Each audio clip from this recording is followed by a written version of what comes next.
Olá! Oi, tudo Que bom? felicidade, tudo ótimo. Como é que você tá?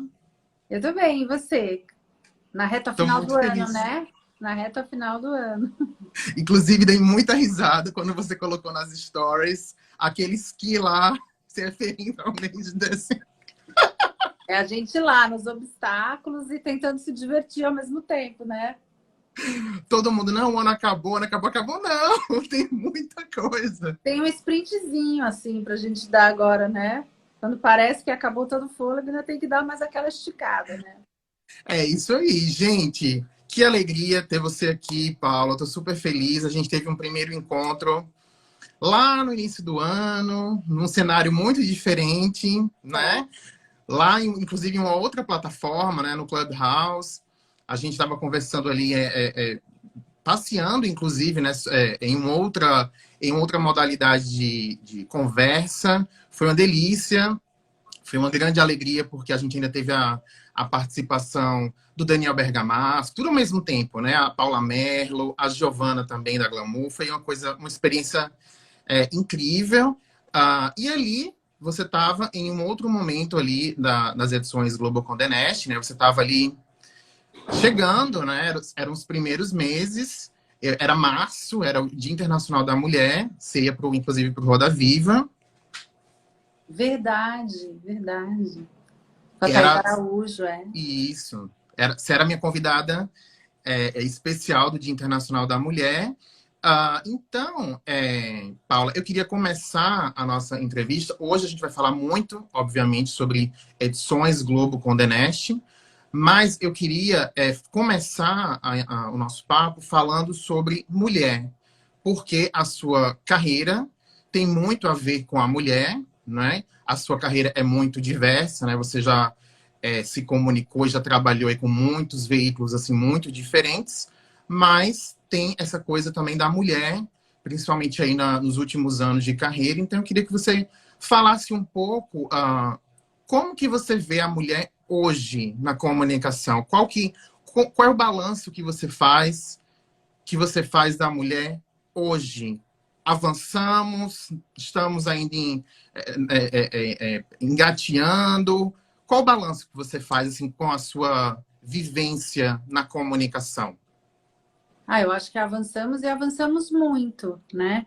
É, nunca é o ideal, né, Edinaldo? Mas eu acho que a gente tem que olhar para as conquistas também, sem perder as metas lá de vista, mas a gente olhar para as conquistas, né? Então, eu me lembro quando eu comecei no jornalismo e eu comecei a trabalhar muito cedo, eu ainda estava na faculdade, os homens assumiam todos os cargos de liderança, tinha poucas mulheres.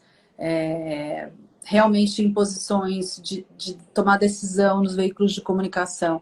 Eu acho que isso mudou bastante, né? Acho que tem muitas mulheres hoje liderando marcas, liderando como publishers, né? E liderando empresas, inclusive empresas novas, por exemplo, se a gente pensar no Nexo, né?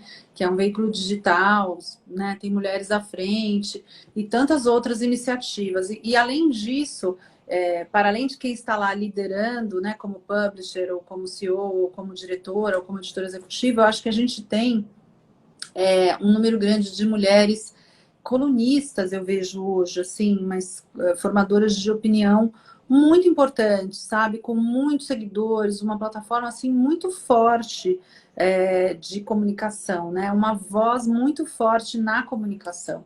Então, eu acho que avançamos bastante. E não só mulheres, mas acho que, assim, a gente sabe que a gente tem poucas lideranças negras em qualquer segmento, né?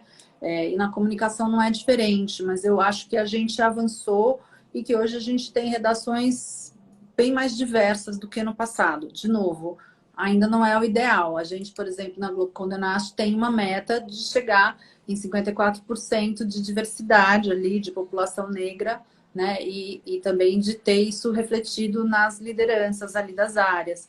A gente não está, obviamente, nesse patamar, mas a gente está num patamar bem interessante. A gente está num patamar acima ali de 30% para a população negra e um pouco menos em termos de liderança. Então, isso é uma coisa impensável, né? Assim, eu acho que hoje é o ambiente mais, sem dúvida, poderia dizer que é o ambiente mais diverso que eu já trabalhei, né? Não é mérito meu exclusivamente. Quando eu cheguei, já havia um trabalho sendo feito nesse sentido, e ao longo desse ano, eu acho que a gente conseguiu dar continuidade, e temos planos para intensificar essa participação com novas estratégias aí um pouco mais assertivas a partir do ano que vem. Então, acho que a gente evoluiu em várias frentes, sim, mas é uma coisa contínua, né? Não tem um ponto de chegada nessa história. A gente fala, vamos chegar em 54%. Vamos chegar, essa é uma meta, mas também a gente tem que pensar na qualidade da presença das mulheres e, enfim, de todos os representantes de várias vertentes da diversidade nas empresas e no jornalismo e na comunicação, porque aí, de fato, a gente começa a representar e a gente começa a falar daquilo que é relevante para todo mundo na população.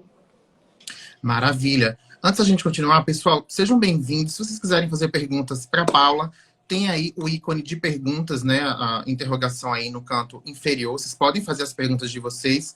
Vamos ler e vamos conversar, ok?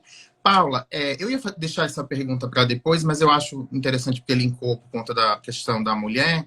Eu acho que até a gente pincelou esse assunto ali quando a gente fez a nossa primeira entrevista, que foi sobre a questão dessa repaginada da GQ em relação a como a GQ observa a mulher e trata a mulher. A gente falou sobre isso muito pouco, mas era o início ainda de vocês dois juntos ali, você e Daniel Bergamasco.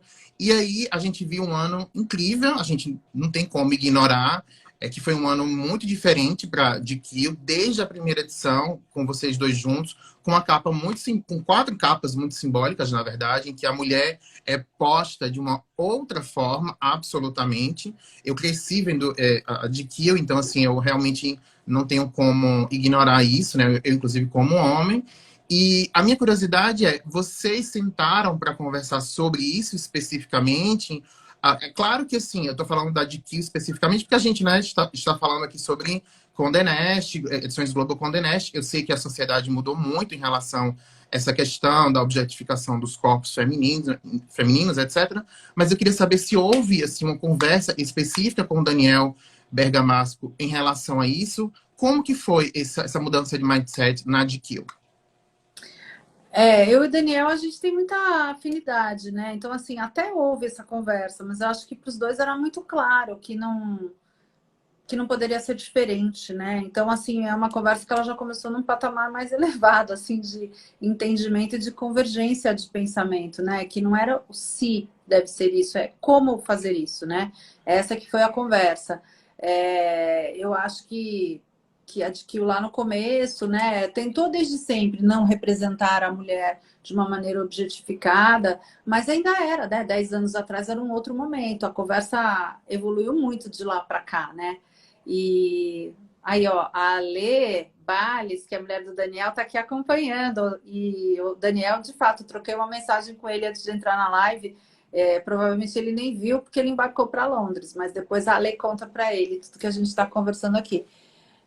E a gente então falou muito sobre isso, né? Sobre o que é ser homem, né? No século XXI, qual que é essa nova masculinidade que vem se desenhando, né? Ao longo desses últimos anos e como que a gente quer que a GQ participe disso, né? Como que a gente vai refletir essa mudança da sociedade? Mas assim, de fato, foi um papo muito sobre o como, né?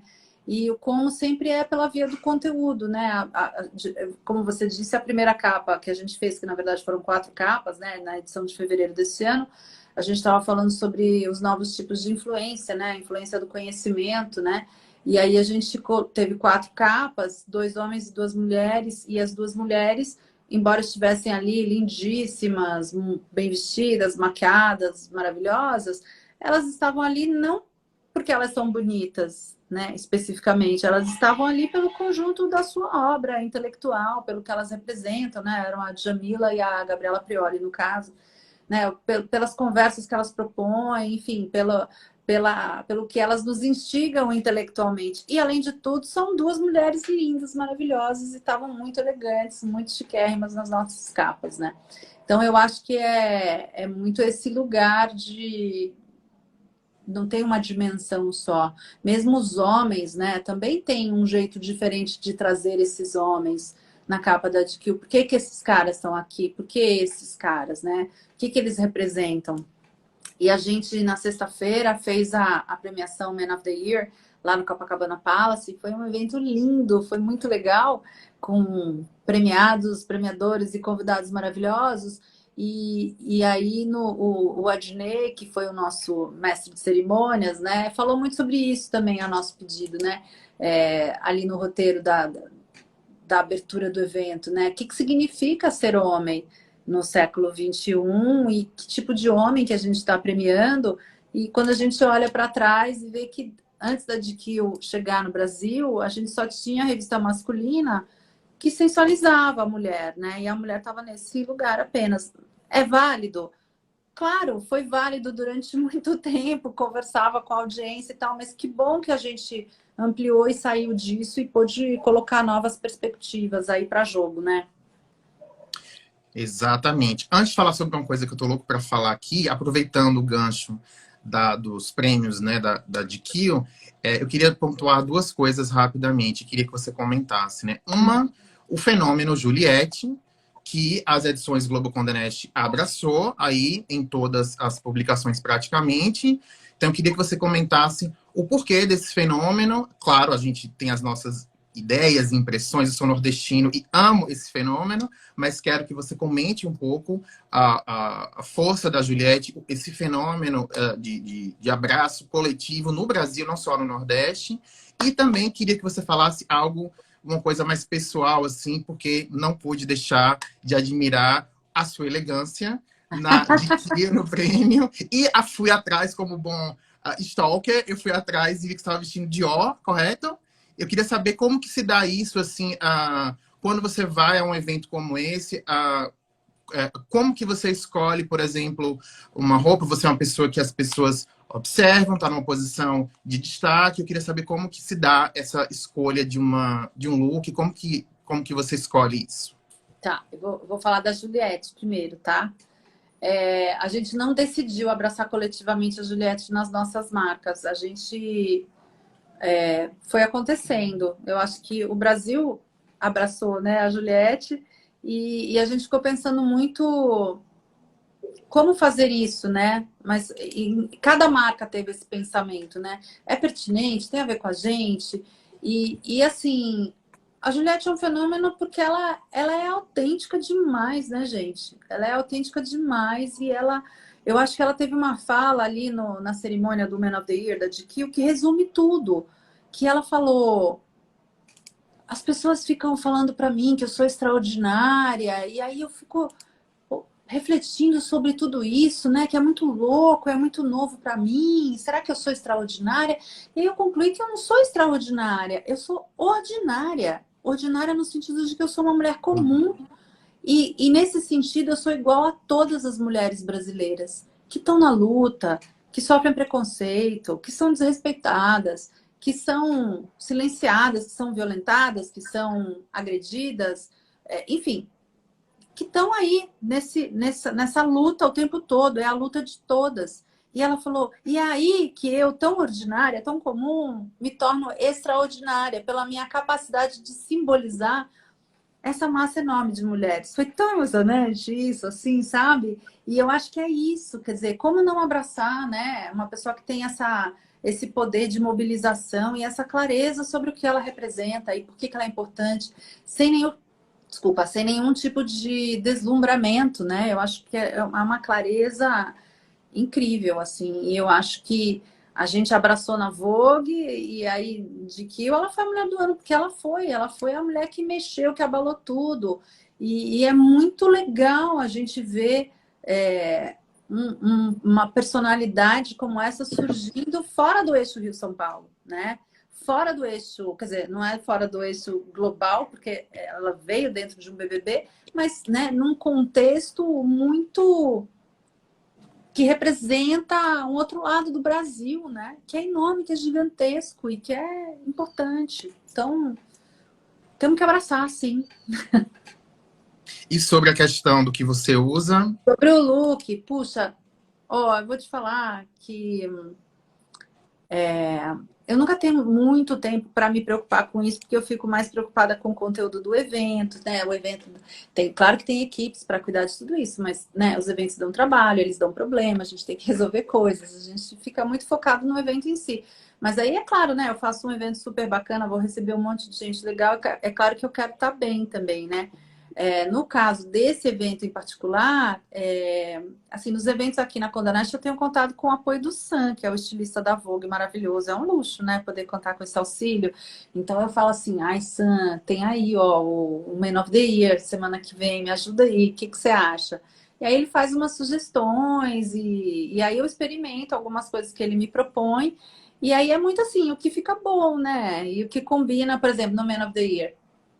Eu sou uma pessoa que usa muito preto, então eu preciso me policiar, porque senão eu tô sempre de preto, que eu amo.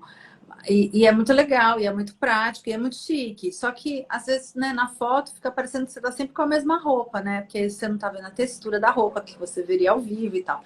Então, eu achei o pensamento do Sam, que eu comprei completamente, é que seria muito legal, né? Eu não estar de preto, num ambiente que muitas pessoas talvez estivessem de preto, então, de fato, aquela cor meio off-white, assim, né? Deu uma destacada, porque, né? E Ficou também lindo. o fato de não ser um vestido, né? Não é uma escolha tão óbvia assim, né? Era um terno, né? Com uma pantalona, mas era um terno super feminino ao mesmo tempo. Então, acho que brinca um pouco com essa coisa de um evento que está premiando homens e que tem uma mulher, mas que também não está de vestido, mas também não é um terno masculinizado. Então, eu acho que teve essa brincadeira que me agradou bastante. E aí, principal critério para mim, tem que ser confortável.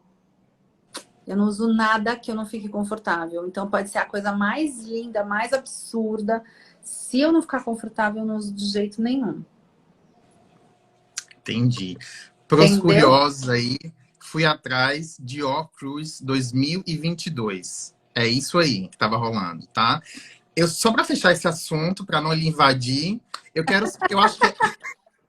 acho importante porque assim, você é CEO, né, dessas marcas grandes que falam muito sobre moda. Qual a sua pessoal, né, sua relação com a moda? Você tem uma relação próxima, não tanto? Qual é a sua relação pessoal com a moda?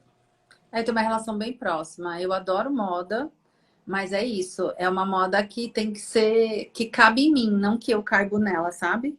Então é isso. Pode ser Eu acho que é como a moda tem que ser para todo mundo, né? como a moda tem que ser para todo mundo, né? Mas às vezes rolam uns piros, né? Então, assim, eu gosto muito, eu acompanho, eu assisto os desfiles, né? Eu tenho o privilégio de ter o acesso, né? Às vezes aos executivos das marcas, aos estilistas, e a gente conversa. Então, tem uma perspectiva até bem, bem pessoal, né? Eu gosto bastante. Mas é isso, eu tenho muito. Nunca vou usar uma coisa só porque é tendência, até porque hoje em dia essa coisa de tendência já foi para o espaço, né, gente? Mas assim, nunca vou usar uma coisa só porque é incrível e é da marca X. Se não for confortável, se eu não me sentir bem, né? Se eu não ficar à vontade, não rola para mim. Então é muito. É uma relação muito madura, eu acho que eu tenho com a moda, sabe? Que bom, que bom. Antes da gente rodar, eu queria aproveitar também uma coisa que você falou aí sobre essa questão do eixo Rio-São Paulo, que é uma coisa que a gente que está aqui no Nordeste, a gente olha e cobra e questiona muito, né? Então, e a gente viu ao mesmo tempo, né, aquela capa belíssima, né, falando da Bahia. A gente ficou muito feliz na Vogue, correto? Correto? É Então, edição de fevereiro da Vogue, minha primeira também. exato. Então, eu queria saber se vocês conversam, se vocês têm conversado sobre isso. Eu lembro que num papo que eu tive com a Paula Merlo, lá também no Clubhouse, no momento específico, né, da Vogue, Paula Merlo e tal, ela falou que foi tão bem aquela edição, inclusive comercialmente, que ela ficou. Não sei se ela conversou com vocês isso ou se ela estava falando ali na entrevista, mas ela falou que seria uma boa ideia, inclusive da mesma forma que tem a edição do Rio, né, dedicada ao Rio da Vogue, por que não tem uma edição, sei lá, da Bahia ou do Nordeste? Ela comentou assim. Então eu queria que você falasse para mim se vocês conversam sobre isso especificamente, né? A moda e as edições Globo Condé Nast para além do eixo Rio-São Paulo, algo mais específico. Ô, Edinaldo, a gente conversa bastante, mas eu vou te dizer que historicamente eu tenho um problema com edições temáticas nesse sentido. Eu lembro que quando eu entrei na... Quando eu entrei, não. Quando a Globo Conde Nast se formou, essa joint venture 10 anos atrás, e eu trabalhava na Globo nessa época e, enfim, supervisionava ali a história, existia uma cultura de fazer uma edição, chamava-se Black Issue. Várias Vogues faziam no mundo e aqui no Brasil se fazia também. Eu, naquela época, já era contra isso, porque eu falava, eu acho que a gente não tem que ter uma edição do ano dedicada a isso, eu acho que a gente tem que ter isso sempre. Eu sempre pensei assim, naquele momento era uma coisa menos organizada do que é hoje, mas eu intuitivamente defendia isso. Na época fui um pouco voto vencido, porque era uma tradição, inclusive nas Vogues lá fora, então meus pares internacionais que dividiam comigo a direção editorial naquele momento, defendiam muito essa história do Black Issue, e aí eu fui voto vencido. Né? O mundo andou, 10 anos se passaram, e eu acho que hoje isso não é mais uma questão, né? Assim, não tem que ter a edição das pessoas negras, nem a edição das pessoas, sei lá, plus size, ou como que a gente queira chamar. Eu acho que a gente tem que ter edições em que a gente tem diversidade organicamente o tempo todo. Né? Pode ser que num mês você tenha mais uma coisa, no outro você vai ter mais outra, mas eu acho que a gente tem que ter esse olhar, o tempo todo essa construção ao longo da edição inteira. E isso hoje já é uma coisa que acontece de uma maneira muito orgânica, né? Isso é pensado desde a pauta, isso já é sugerido, às vezes não precisa nem ser falado, né? A gente tem procurado trabalhar com equipes cada vez mais diversas, então não é só o que a gente mostra, né, ali fotografado, eternizado, mas é também esse bastidor, quem faz, quem são essas equipes, isso tem sido, né, um movimento constante. Então, dito isso, para chegar na questão da edição Nordeste, eu não defendo, porque eu acho que tem que estar o tempo todo, né? A gente tem uma edição Rio de Janeiro histórica, que até esse ano eu desloquei ela. A gente não fez em novembro. A gente não fez em novembro a edição Rio de Janeiro, sempre em novembro ou em outubro. A gente não fez porque a gente resolveu fazer aquela edição metaverso. E aí, como a gente vai ter o baile da Vogue, né, o retorno, né, do baile da Vogue esse ano, se tudo der certo, né, em fevereiro, a gente resolveu transferir essa edição Rio de Janeiro para fevereiro, junto com o rolê todo do baile da Vogue, porque o baile da Vogue será no Rio, no Copa, como tem sido nos últimos anos. Então faz muito sentido a gente até vir mais carioca, até porque o baile da Vogue é lá, porque tem o carnaval, o Rio é forte no carnaval, então existe um motivo mais específico. No caso da gente fazer... Porque senão, assim, um ano não dá, sabe? Porque a gente tem 23 estados, 26, sei lá. Então, assim, um ano não vai dar para a gente representar todo mundo.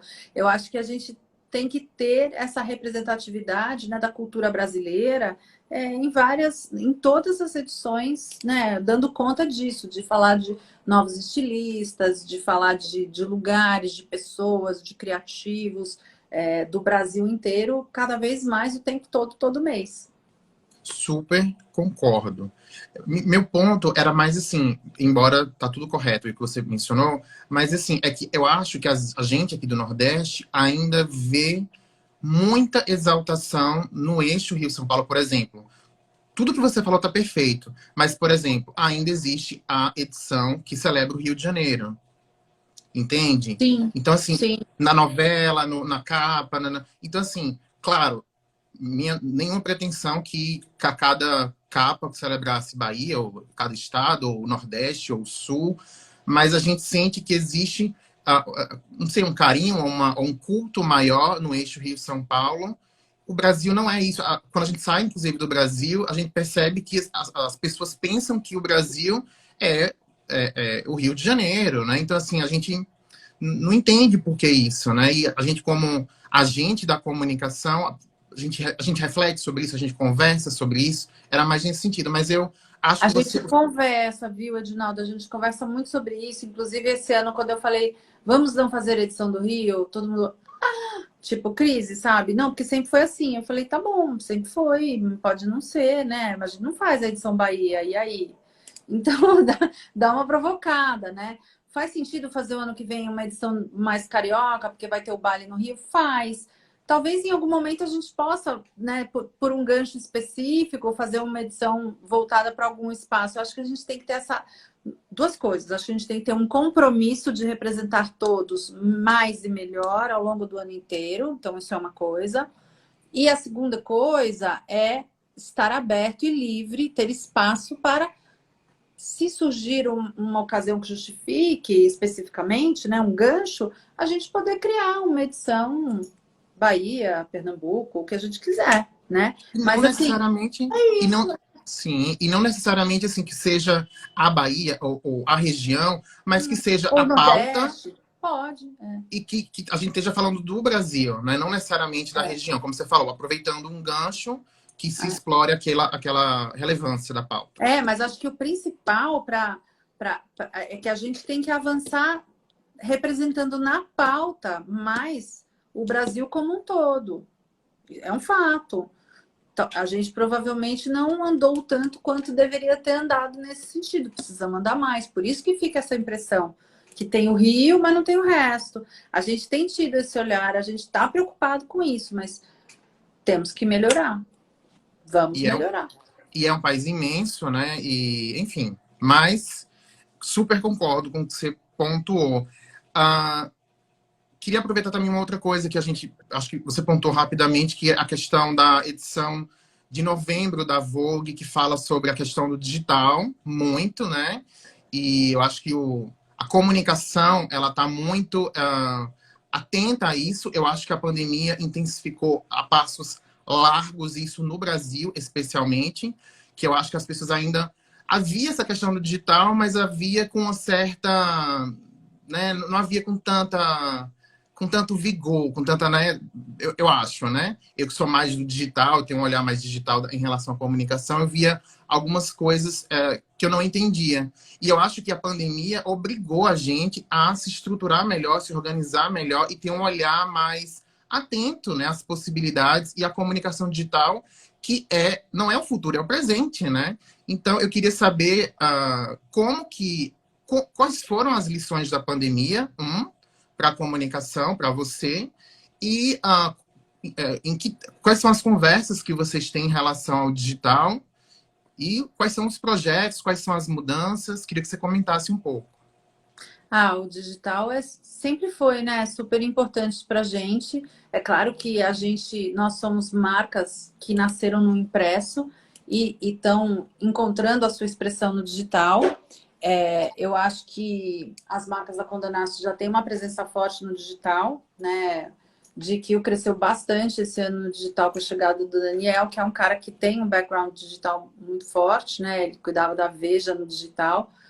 E então tem esse dinamismo, né? Tem essa visão.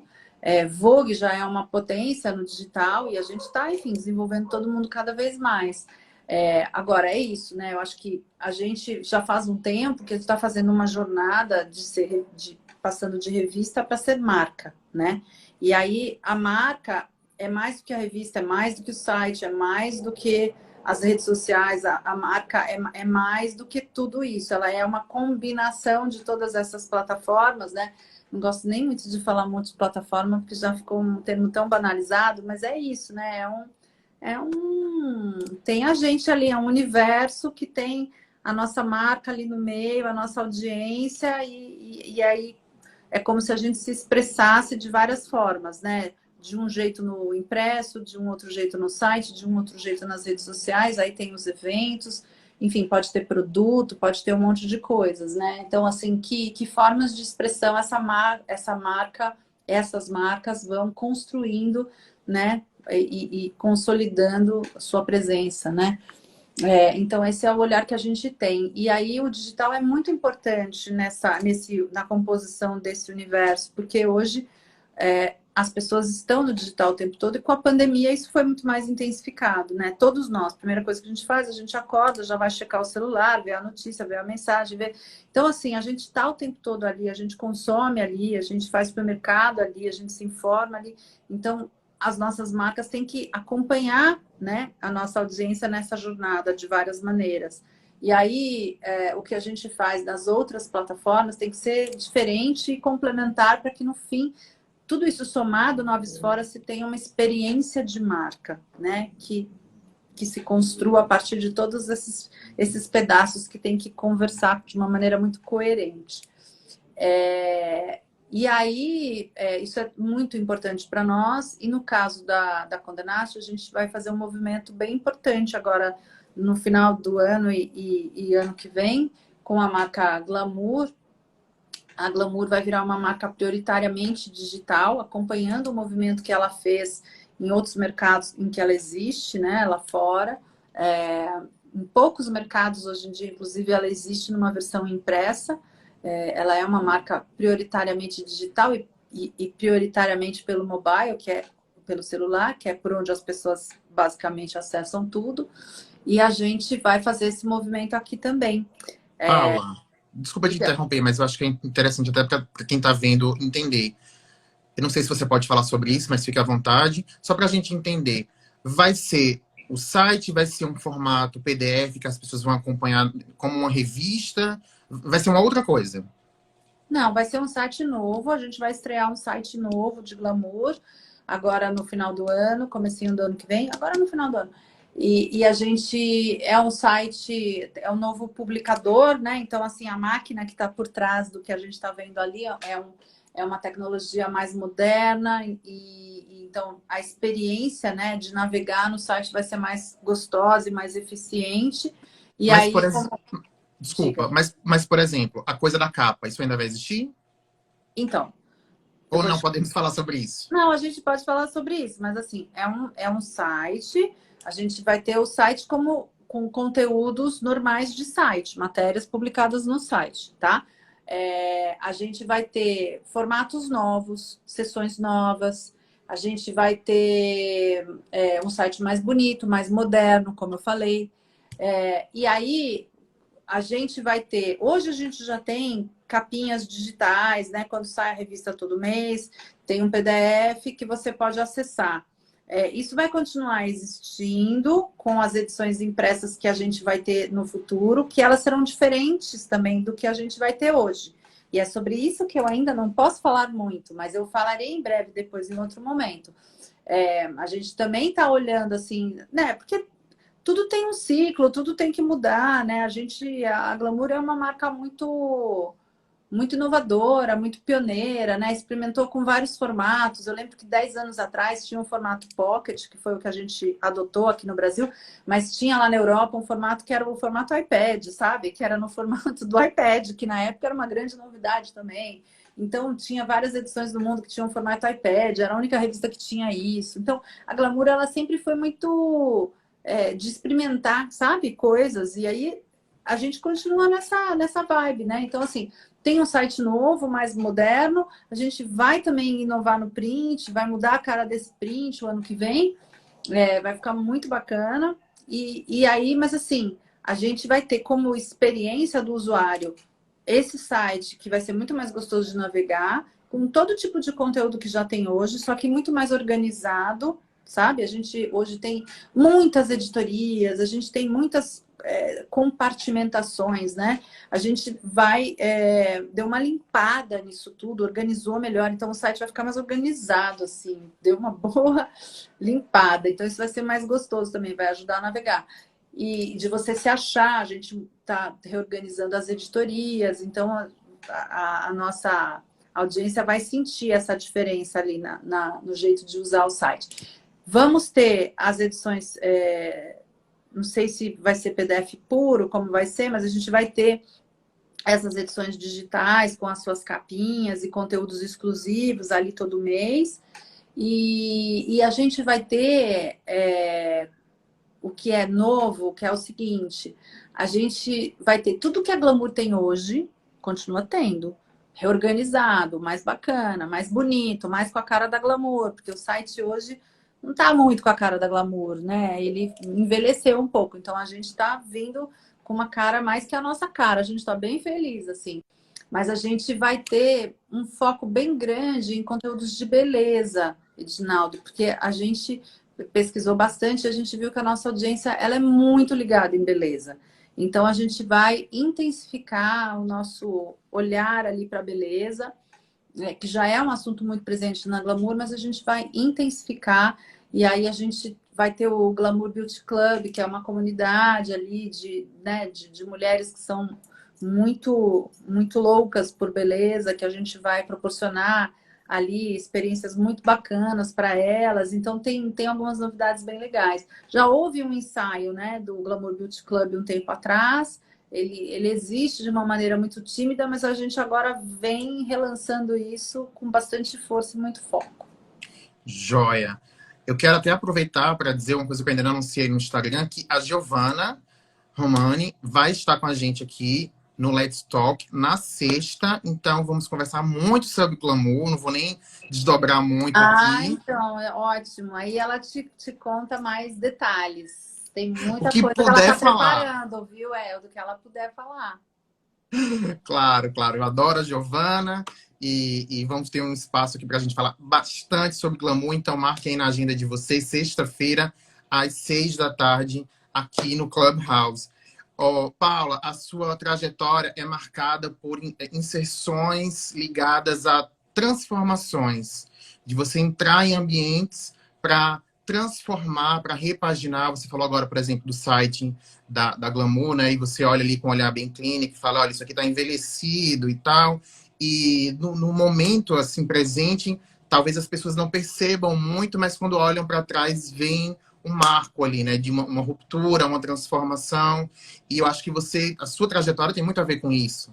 E acho que você deve ter ciência disso, né? Alguns momentos, né? Por exemplo, no grupo Abril, e aí, né, a vinda da Ellie também. Aí você aparece depois, assim, como CEO das edições Globo Condé Nast, 10 anos depois também, no momento em que o grupo precisa, né, de uma atualização também. Então, eu queria fazer duas perguntas em uma aí. Eu queria que você me falasse qual o balanço que você faz, né, vindo, né, porque você faz parte, né, do nascimento, né, desse grupo, né, para quem não sabe, você fez parte do nascimento não só do grupo, mas também da GQ, da Glamour, e aí você se desliga, volta 10 anos depois. Queria que você fizesse um balanço sobre isso, e também eu queria que você falasse se você espera, né? Que você espera, não, perdão, se você percebe ou nota, se você tem essa impressão de que as pessoas elas sempre têm elas esperam isso de você, né? Algo transformador, algo inovador. Fala um pouco sobre isso. Eu acho que no fim minha carreira ficou muito marcada por isso mesmo, viu, Edinaldo? Sempre foi uma coisa, puxa, a gente precisa renovar tal marca, né? Não vou nem falar revista mais, tá? Já introjetei o negócio da marca faz tempo, mas era isso, antes era revista. Puxa, a revista tal não tá muito bem, a gente precisa dar uma sacudida, dar uma repaginada, né? Mudar, vamos lá. Então, né, no começo eram revistas, depois foram marcas, né, e negócios. Então, sempre foi esse olhar assim de resgatar alguma coisa, né? Porque tudo que a gente vai mudar, a gente tem que olhar para o DNA da marca e, de uma certa maneira, ressignificar isso, olhar para trás para poder andar para frente, sabe? Para ser uma mudança que faz sentido para a marca, que tem uma base sólida para a marca, senão não vira uma loucura, né? E aconteceu isso, né? Aconteceu isso com Criativa, que foi a primeira marca que eu, lá na Editora Globo, que eu reposicionei, vamos dizer assim, resgatei. E foi Criativa, é uma curiosidade, né? A Criativa deu tão certo o reposicionamento da Criativa que depois, quando se formou a joint venture, né, Globo Condé Nast, a gente tinha um plano de lançar a Glamour, a gente fez a Criativa evoluir de uma certa maneira que depois ela virou Glamour, sabe? Então teve esse movimento, que foi uma coisa muito curiosa. Mas então, isso aconteceu na Criativa, isso aconteceu na Ken, isso aconteceu na Cláudia, né? Aconteceu na Ellie, no movimento que eu fiz junto com a Suzana. Mas eu acho que isso é um movimento natural, porque tem a ver com o momento em que eu cheguei na indústria da comunicação, né? Eu acho que quem veio antes de mim tinha um cenário de estabilidade, as coisas estavam dadas, né? Então, o jornal funcionava de um jeito X, a revista funcionava de um jeito Y, todo mundo ficava operando dentro daquele jeito, tudo dava certo, todo mundo ganhava dinheiro e tudo ficava bacana. Quando a minha geração chegou no jornalismo, as coisas eram um pouco diferentes, né? Começou logo em seguida todo esse movimento do digital que provocou uma transformação absurda na nossa indústria que continua até hoje, né? Então eu acho que a minha geração já é uma geração que não conhece esse momento de esse é o jeito que a gente vai operar, né? O chamado lugar de chegada ou de conforto, né? Não tem isso. É uma transformação permanente, né? O jeito de existir é um movimento permanente em busca de o que a gente pode fazer de diferente, como mais essa marca pode se expressar, que outra ideia a gente pode ter. Então, eu acho que é uma coisa também da minha geração de jornalistas e de executivos da comunicação e também da indústria em que eu tô, né? Que nós estamos, da mídia, que não tem nada parado mais, né? É verdade. Quero também te fazer uma outra pergunta que eu preciso fazer, Paula, sobre o Clubhouse. Eu passei muito tempo, ainda estou ali no Clubhouse, a gente encerrou um projeto agora assim, para dar férias, assim, chama 30 Minutos de Moda. Então, ali é uma plataforma que a gente escuta muito, a gente tem muitas trocas, né? E claro que a gente fala sobre Vogue, a gente ama Vogue e ama as marcas da Condé Nast. O que eu queria saber, não especificamente sobre o Clubhouse, mas sobre o modelo, né, Clubhouse, que é de ouvir, de troca, tal. Eu queria saber se vocês conversam sobre isso, né, de estarem em meios, né, não necessariamente plataformas especificamente, mas em meios que possibilitem essa troca mais direta com o público, né, de ouvir, de estar mais em contato, porque a gente percebe que a audiência ela quer fazer parte mais, né? Ela quer, eu acho que o sucesso até do Clubhouse, aquele boom que teve ali quando ele veio para o Brasil, é isso. Nós não queremos mais apenas ouvir, a gente quer ouvir também. A gente não quer apenas o podcast, a gente quer o podcast também. A gente quer fazer parte dele, a gente quer estar ali, mesmo que seja questionando, mesmo que seja para dizer que a gente não, que a gente quer um pouco mais do que isso ou para estar elogiando, mas a gente quer estar ali também. Então, eu queria primeiro, saber se vocês conversam sobre isso, ocupar espaços ou possibilidades, mesmo que seja no Instagram e nas plataformas que vocês já estão, que abra esse leque de possibilidade de troca mais direta, isso é um ponto. E queria saber também, que é uma questão nossa da comunidade Clubhouse lá, por que as edições Globo Condé Nast não persistiram nos diálogos, na presença no Clubhouse. O que não aconteceu, o que não deu certo. Oi, Edinaldo, você sabe que a gente foi bem early adopter, né, do Clubhouse. Quando surgiu, eu falei, nossa, esse negócio é sensacional, né? Porque é isso, é um espaço de conversa, de troca, é uma outra história, né?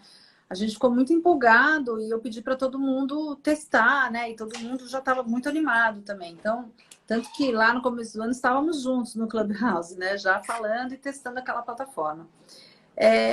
A gente é menos sobre não acreditar na plataforma e mais uma reflexão também, e a gente já conversou sobre isso, sobre a gente estar bem e fazer direito às coisas que a gente se propõe a fazer. Porque os recursos são limitados. E aí, recursos, não estou falando só de dinheiro, estou falando de pessoas, né?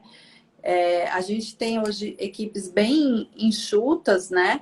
E que tem que dar conta de um monte de coisa, né? Nós temos as edições impressas, que ainda, né, são muito importantes, tem um nível de acabamento, demandam muito das equipes.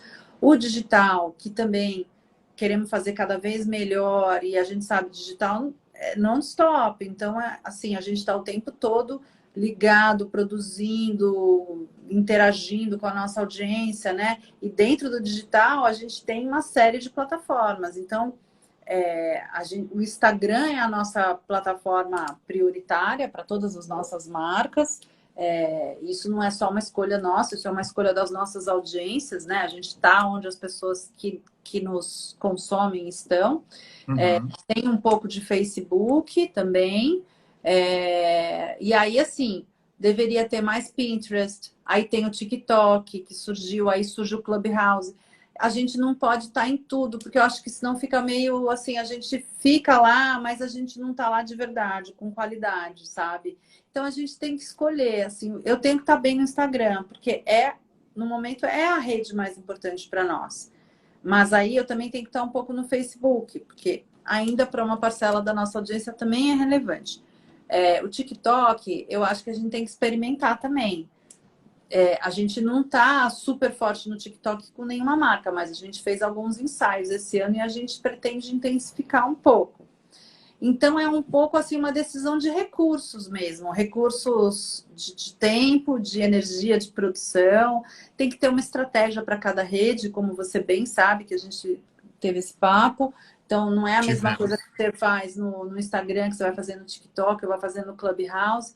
Então, nessa reflexão interna que a gente fez, depois de ter experimentado um pouco com o TikTok e com o Clubhouse, e olhado também para as coisas que a gente deveria melhorar no próprio Instagram, onde a gente já está mais forte, e no Pinterest, em algumas marcas, a gente pensou, a gente tem que abrir mão de alguma coisa, a gente não vai poder estar em tudo. E aí o Clubhouse foi uma coisa que a gente abriu mão, né? Então, é muito por tentar ter uma qualidade melhor onde a gente está. Eu só quero deixar claro que, assim, para quem não está entendendo, a gente teve uma conversa sobre tudo isso, comunicação digital total, nós dois, privadamente, em um outro momento. Eu estou trazendo isso para a entrevista, por quê?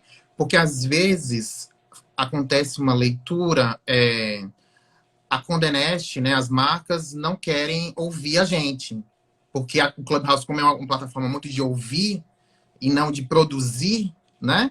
Então, às vezes, acontece esse diálogo.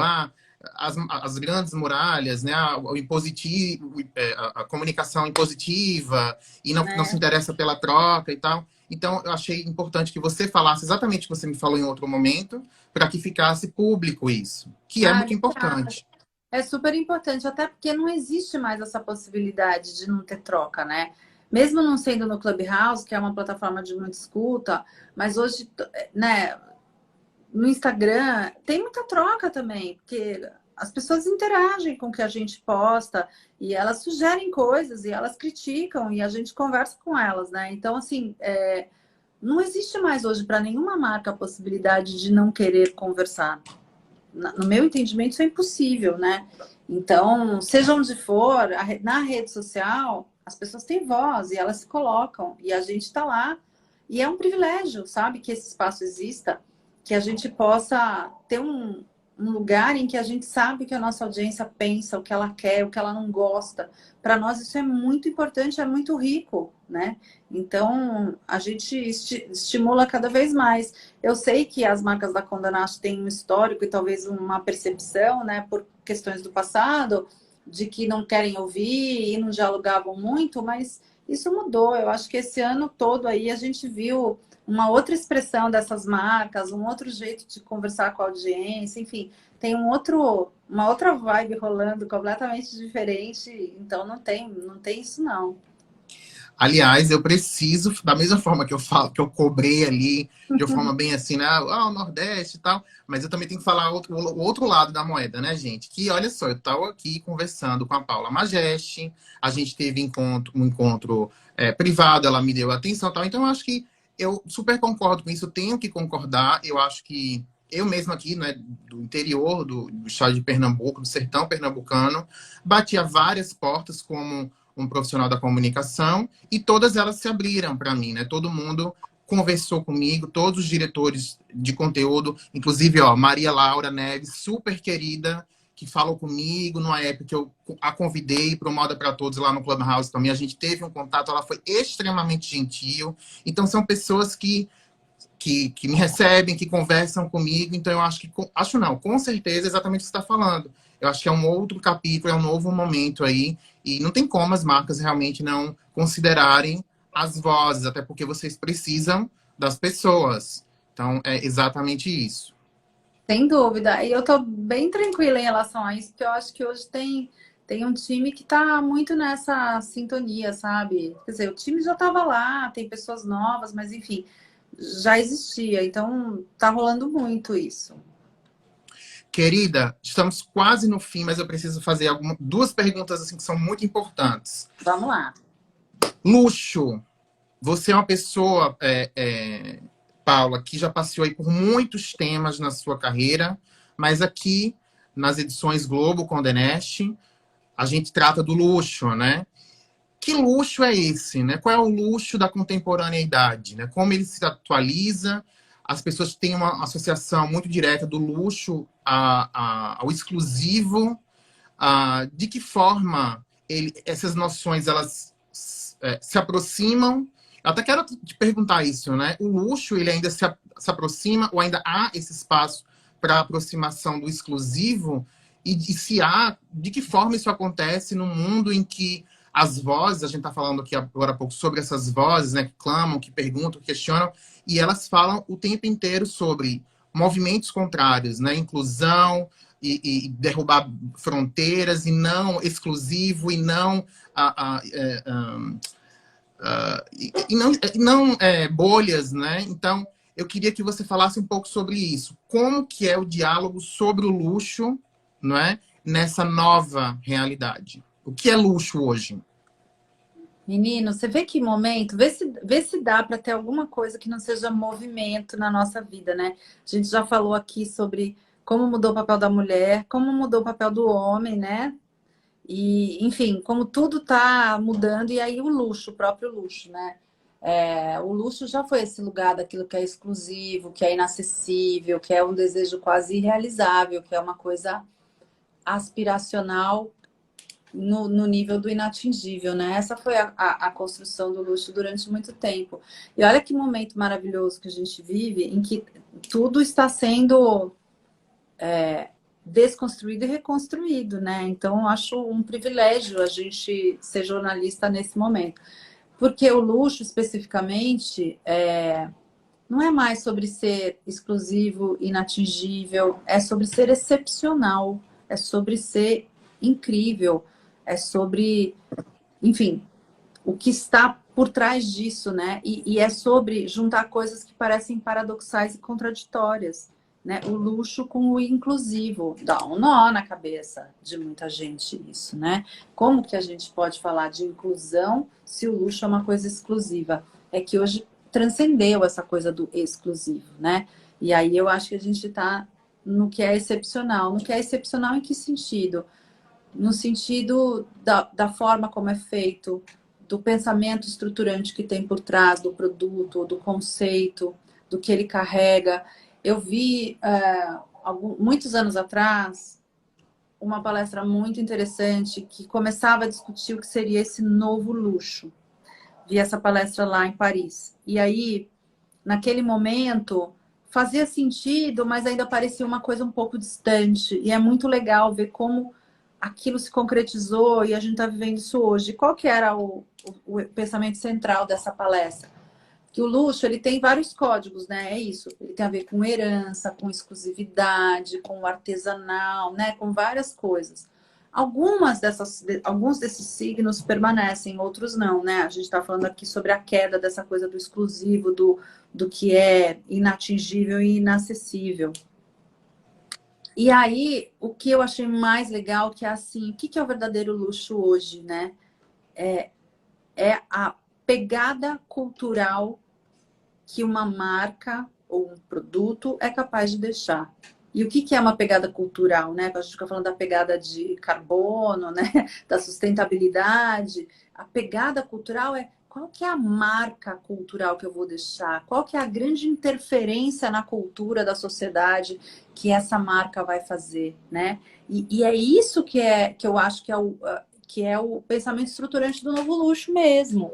Que é assim, o quanto essas marcas dão um nó e mudam o jeito da gente ver as coisas, né? E trazem novos significados aí para a nossa cultura.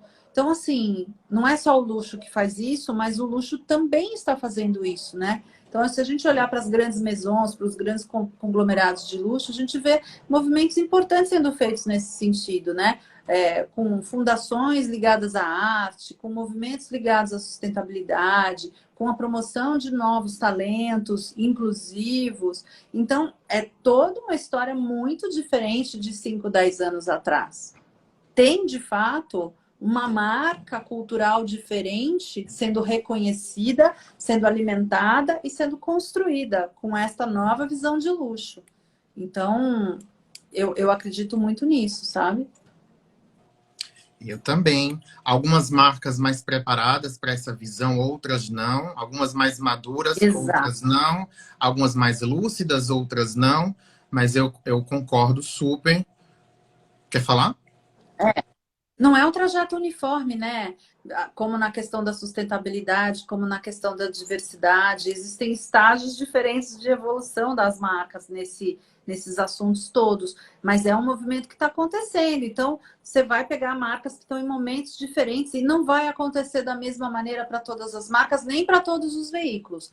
Porque, como tudo, tem que ser muito coerente com os valores de cada um para ser verdadeiro, para ser consistente, para a coisa rolar bem. Mas a gente vai ver, e tá vendo já, né, esses movimentos acontecendo. Então, bem interessante. Paula, o que você diria para as pessoas que julgam a moda como uma grande futilidade? Eu acho que elas precisam pensar duas coisas, né? A moda é o reflexo do mundo que a gente vive e da sociedade que a gente vive, né? E se a moda está parecendo fútil num determinado momento, provavelmente o problema não está na moda, o problema está em outro lugar, está na sociedade que está sendo refletida. Então, é isso que a gente tem que pensar, né? Tá tudo muito fútil, por quê? Como é que tá o mundo? Como é que estão esses valores? O que está acontecendo aqui? Que as pessoas talvez estejam precisando desse escape, né? Ou será que é um momento que a gente está tão superficial porque as pessoas estão tão assim, ó, só assim na vida, ó, né, nas redes sociais? Sei lá, né? Então eu acho que o pensamento não é a moda. A moda, ela é a representação de alguma coisa, ela é o reflexo de alguma coisa. Então, se ela está superficial, vamos ver o que está por trás. Querida, eu quero lhe dizer uma coisa. Uma coisa que você já sabe, mas eu quero registrar aqui. Você está à frente de títulos que o Brasil ama e que a gente cresceu lendo e que a gente cresceu tendo essas leituras por referência e sonhando com aquilo ali, sabe? Com aquelas capas, com aquelas entrevistas, com aquelas declarações, tudo aquilo que, sabe, que fez a gente sonhar, se inspirar. E a moda também tem vários vieses, né? Políticos, transformadores, economia, tantas coisas. Mas a moda é também escape, sonho, beleza. E a gente precisa de tudo isso, porque a gente tem um país tão complexo, cheio de dores. E eu acho que a gente precisa alimentar o sonho. Eu vejo de uma realidade que é muito, muito, muito distante do eixo Rio-São Paulo. E é muito difícil para mim permanecer na comunicação, e permanecer dois, na moda, né? E eu quero lhe dizer isso, assim, que você está representando um país que ama moda, um país que ama um entretenimento de qualidade, um país que ama essa troca com tantos assuntos incríveis, né? Com esses títulos que a gente adora. E eu quero lhe dar esse reminder com muito carinho, com muito respeito e lhe aplaudir pela sua carreira. Você é uma mulher admirável, a sua história na comunicação é admirável, tantos títulos, né, que você conduziu brilhantemente e tantas transformações que você possibilitou, que você liderou, você sabe disso. Então, a gente que é da comunicação, a gente sabe disso, a gente acompanhou, a gente viveu junto. Então, eu quero lhe agradecer muito, Paula, por todos os momentos que você me proporcionou de troca. São grandes estímulos para mim, tá? E eu espero que a gente possa trocar muito no ano que vem. E é isso. Eu queria que você deixasse uma mensagem final. E quais são os desafios da Globo Condé Nast em 2022? Então, os desafios da Globo Condé Nast em 22 são responder a essa enorme responsabilidade que você acabou de descrever. Você me perguntou várias vezes ao longo dessa live se vocês conversam sobre isso, vocês conversam sobre isso, e a gente conversa sobre isso, e a gente conversa sobre isso que você acabou de falar, que é assim, o que as pessoas esperam das nossas marcas, né? Qual é o papel que a gente tem na vida das pessoas? Qual que é a nossa responsabilidade, né? A gente conversa muito sobre isso. Todas as equipes são muito cientes e muito cuidam com muito amor dessa responsabilidade que a gente sabe que a gente tem. Então, o nosso desafio é ser cada vez melhor nessa entrega que a gente faz para a nossa audiência, né?